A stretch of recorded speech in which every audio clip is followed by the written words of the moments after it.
क्योंकि बड़े एक हम लोग बुरे दौर से गुजरे थे।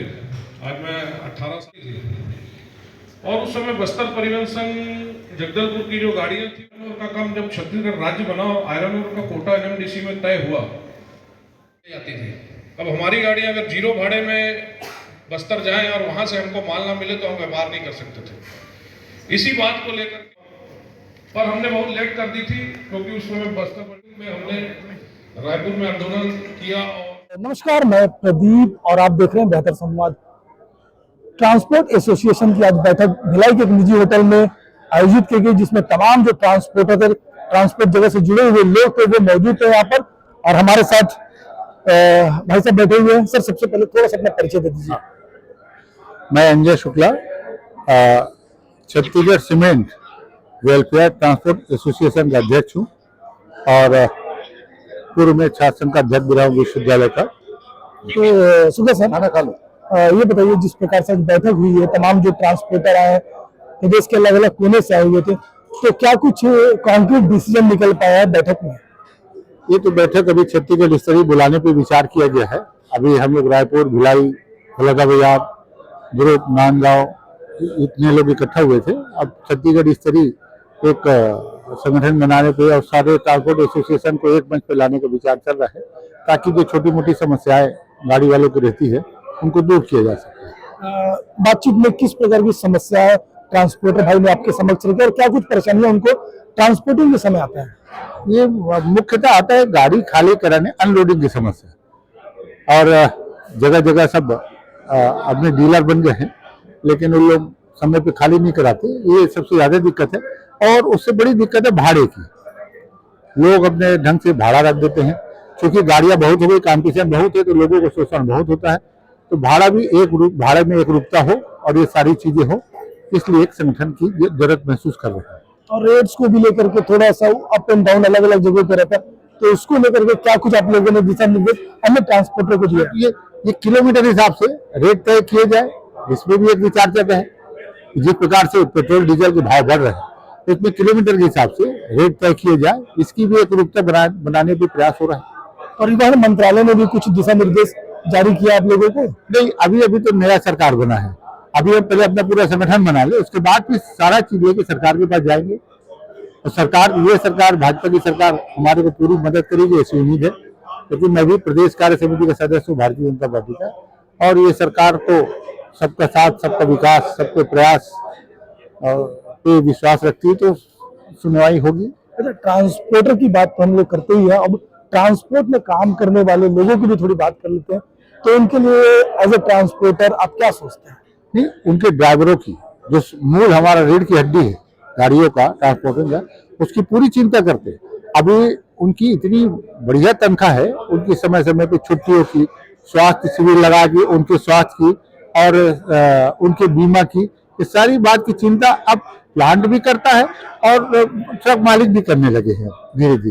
तो फैक्ट्रियों से आप लोगों को किस प्रकार का तालमेल रहता है? क्योंकि बहुत सारी गाड़ियां फैक्ट्री में लगती है, बहुत सारा आउटपुट होता है और इनपुट भी होता है, तो कैसे बातचीत होगी? तो फैक्ट्रियों से अगर आप पहले तो स्थिति गंभीर थी, लेकिन धीरे धीरे संगठन मजबूत हुआ, तो प्लांट वाले भी अब हमारी बात को सुनते हैं, समझते हैं और सहमत होते हैं और करते हैं। तो अब चुनाव को लेकर क्या बातचीत हुई है? किसका चुनाव? संगठन का चुनाव? नहीं, अभी तो संगठन बना है, उसके बाद फिर इसमें चुनाव प्रक्रिया चालू करें। ट्रांसपोर्टरों की बैठक हुई है और बैठक में क्या कुछ निष्कर्ष और नतीजा निकला और क्या कुछ सहमति बनी? हमारे साथ भिलाई के एसटीसी से जुड़े डायरेक्टर इंद्रजीत सिंह छोटू मौजूद है। छोटू जी, क्या कुछ दिशा निर्देश और क्या कुछ बातचीत हुई आप लोगों की? आज Chhattisgarh cement transport welfare association की बैठक थी। उसमें उस मंच में कम से कम आज 10 यूनियन ने एकजुट होकर उनका समर्थन किया है कि कोई भी जो कॉमन समस्याएं जो ट्रांसपोर्टर को आ रही हैं, जैसे टोल टैक्स की हो गई और कई आरटीओ बॉर्डर की है या कोई भी समस्या है कहीं की भी, तो उसको सब इकट्ठा होके एक संगठन बना के सरकार के सामने अपनी बातें रखेंगे। स्टील प्लांट में जैसे कोई प्रॉब्लम आती है, स्टील प्लांट में बातें रखेंगे।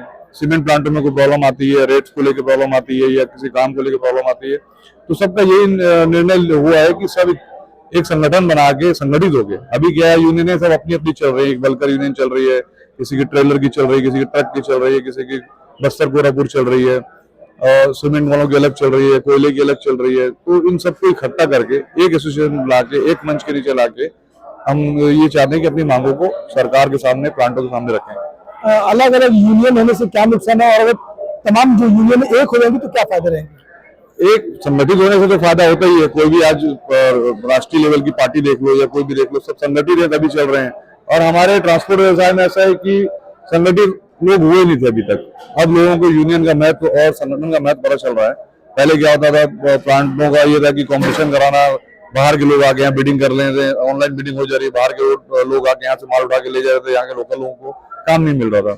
यूनियन बनने से, संगठन बनने से सबको काम मिलने लगा है, इसलिए सब लोग जुड़ने लगे एक दूसरे से। और अब ये हुआ कि सारी यूनियन आपस में जुड़ने वाली है। उससे क्या होगा कि छत्तीसगढ़ लेवल पे हम कुछ भी काम कर सकते हैं। अभी हम जिला लेवल पे या अपने एक प्लांट लेवल पे हम काम कर रहे हैं। जब ये संगठन पूरे एक साथ जुड़ जाएंगे तो हम प्रदेश स्तर में काम कर सकते हैं। तो अब तक सरकार का कैसा सहयोग आप लोगों को मिला, अब आने वाले दिनों में क्या सरकार से उम्मीद है? सरकार का सहयोग हमको पहले भी मिला है, पुरानी सरकार से भी हमें बहुत सहयोग मिला था। इस सरकार से भी हमें अभी तक ट्रांसपोर्ट रोग को कोई प्रॉब्लम नहीं आई है, ना कोई समस्या सब दिख रही कि कोई सरकार से आने वाली है। हमारी छोटी मोटी मांगे रहेंगी, वो सरकार के सामने हम रखेंगे। और निश्चित रूप से हम लोग को यही है कि सरकार हमारी बातें सुनेंगी, और पहले भी सुनते आए हैं, आगे भी सुनेंगे, और हमारी मदद, हमारा सहयोग करेंगी। और हम भी सरकार के साथ हैं बिल्कुल। छत्तीसगढ़ में अक्सर देखा जा रहा है कि जो ट्रांसपोर्टर अपने एम्प्लॉय के लिए काफी ध्यान रखते हैं, उनको वेलफेयर का ख्याल करते हैं, तो इस यूनियन के बनने से क्या मानते हैं, और बड़ा बृहद रूप से उनको मदद मिलेगा? जैसे हमारी यूनियन है, आप लोग जानते हैं, Bhilai truck trailer transport association, जिसमें हम लोगों ने हर बेटी, हमारे जितने भी driver, helper, lifter, cleaner, mechanic, सबकी बेटी की शादी के लिए हम लोग 25,000 रुपए का सहयोग करते हैं हमारी यूनियन की तरफ से। और मेडिकल कैंप लगाए जाते हैं। अभी हम लोगों ने ये एक प्लान किया है सारी यूनियन में मिलकर कि ड्राइवरों के ट्रेनिंग सेंटर भी बनाएंगे हम, जहाँ ड्राइवरों को ट्रेन किया जाए, जहाँ वो ढंग से अच्छे से गाड़ियां चला सकें, जो है रोड एक्सीडेंट कम हो, उसके लिए उनको सेफ्टी की ट्रेनिंग दी जाए। उसमें हम प्रशासन का भी सहयोग लेंगे। ट्रैफिक डीएसपी से भी मेरी बात हुई है इस बारे में। हाँ, आरटीओ से बात हुई है, उनका भी ये कहना है कि आप ड्राइवर को, जैसे लाइसेंस बनाने के पहले ड्राइवर को ट्रेनिंग दी जाती है, वैसे ही हम उनको सेफ्टी ट्रेनिंग और ड्राइवरी की ट्रेनिंग देंगे। और उनके हेल्थ का भी ध्यान हम रख ही रहे हैं, और जितना हो सकेगा हम उनके लिए और करेंगे। की बैठक हुई है, बैठक में प्रभुनाथ बैठक जी भी मौजूद है, ट्रांसपोर्टर है, व्यवसायी है। बैठक में क्या निष्कर्ष निकला, क्या कुछ बातचीत हुई? आज बैठक में बहुत अच्छा रहा। बैठक आज का पूरे प्रदेश के हमारे जितने भी पदाधिकारी हैं और जितने भी यूनियन के जो वरिष्ठ लोग हैं, सारे लोग एक मंच पर आकर के अपना विषय रखे कि ट्रांसपोर्ट को कैसे बचाया जाना चाहिए, ट्रांसपोर्ट की गति को कैसे आगे बढ़ाना चाहिए, एक दूसरे के साथ कैसे देना चाहिए। तो आज का बैठक में ये बहुत बड़ा विषय रहा, क्योंकि जो ट्रांसपोर्टर का मतलब होता है कि जैसे शरीर के अंदर में जितनी नाड़ियां हैं हर जगह ब्लड पहुंचना चाहिए, और हमारा हार्ट जो है हर जगह ब्लड पहुंचाता है। उसी सेवा में हमारा ट्रांसपोर्ट जगत का व्यवसाय है, जो हिंदुस्तान के कोने कोने में ये गाड़ियों के माध्यम से हमारा व्यवसाय जो है, सामानों, जो कीमती सामान है, खाने पीने का सामान है, उसका हम लोग कोने कोने में पहुंचाने का काम कर रहे हैं। तो क्या कुछ बातचीत हुई और क्या कुछ निष्कर्ष निकला, ताकि जो ट्रांसपोर्टर है उनको किसी प्रकार के दिक्कतों का सामना न करना पड़े? आज यहाँ पे Chhattisgarh cement welfare transport association का मीटिंग था, जो कि महीने में जितने भी सदस्य हैं उनकी मीटिंग होती है, जो कि आज भिलाई में रखा गया था। इस मीटिंग में और भी यूनियन है, जैसे Chhattisgarh truck trailer transport association है, Bhilai truck trailer transport association है, छत्तीसगढ़ बल्कर एसोसिएशन है। एक संयुक्त मीटिंग था सभी यूनियन का, जो कि कॉमन विषय है। सीमेंट ट्रांसपोर्ट परिवहन संघ के जो विषयों पर बात हुई है, कॉमन विषय है, जैसे भारत सरकार द्वारा ये एक अधिसूचना जारी की गई है कि 60 किलोमीटर के अंदर एक ही टोल टैक्स रहना चाहिए, लेकिन हम यहाँ पे चेक करते हैं कि आरएन से लेके सोमनी तक 5-5, 6 टोल टैक्स है, जिसकी वजह से रोज जाम की स्थिति बनी रहती है। उस पे ऊपर चर्चा हुई है कि इसको कैसे हम इसको एक साथ संयुक्त रूप से आवेदन देकर इसको हटाया जाए। बैठक जो है भिलाई के निजी होटल में आयोजित की गई, तमाम जो ट्रांसपोर्टर थे, प्रदेश के अलग अलग स्थानों से आए हुए ट्रांसपोर्टर थे, वो मौजूद थे। और क्या कुछ निष्कर्ष और क्या कुछ दिशा निर्देश यहाँ पर मिला है ट्रांसपोर्टर को? हमारे साथ जैन साहब, क्या कुछ बातचीत हुई आप लोगों की? आज यहाँ पर जो मीटिंग हुई है, उसमें सभी जो ट्रांसपोर्ट एसोसिएशन है, चाहे बल्कर हो, टेलर एसोसिएशन हो, सीमेंट ट्रांसपोर्ट एसोसिएशन, सबने जो एक कॉमन जो समस्या है उसको एकजुट होकर, संगठित होकर सरकार, प्रशासन, शासन को अपनी जायज जो मांगे हैं उसके लिए पहल करना है और उसका निराकरण करवाना है। इसके लिए मीटिंग हुई है और भविष्य में एक यूनाइट रूप से एक नया संगठन जो जिसमें सभी लोग समाहित हो, सभी ट्रक एसोसिएशन, सभी प्रकार के, और एक अलग से एक नया संगठन बनाने के लिए आज विचार जो हुआ है। एक संगठन अगर कार्य करेगा तो कितना फायदा होगा, और अलग अलग संगठन कार्य करेगा तो क्या कुछ नुकसान था?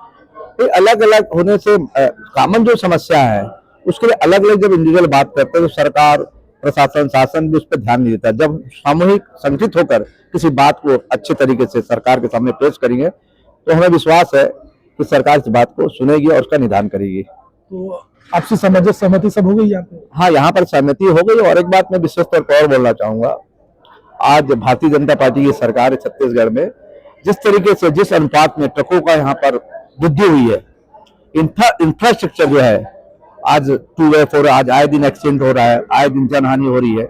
सरकार भी चिंतित है। जैसे नरेंद्र मोदी ने पूरे देश में रोडों का जो जाल बिछा रखा, वैसे छत्तीसगढ़ में भी ऐसे रोडों का जाल, जिससे कि जो जनहानि हो मिनिमम हो और लोगों को आने जाने में सुविधा हो और एक्सीडेंट कम से कम हो। तो सरकार को इस और विशेष तौर पर ध्यान देना चाहिए क्योंकि यहाँ पर बहुत सारी सीमेंट इंडस्ट्री, स्टील इंडस्ट्री, बहुत सारी सेक्टर का डेवलपमेंट हुआ, लेकिन इंफ्रास्ट्रक्चर वही का वही है। तो इंफ्रास्ट्रक्चर को डेवलप करना चाहिए। रोडों की चौड़ाई, रोडों के 4 वे, 8 वे, 6 वे, जो भी सरकार कर सकती है यथासंभव उसका निदान करे, समस्या का निदान करे।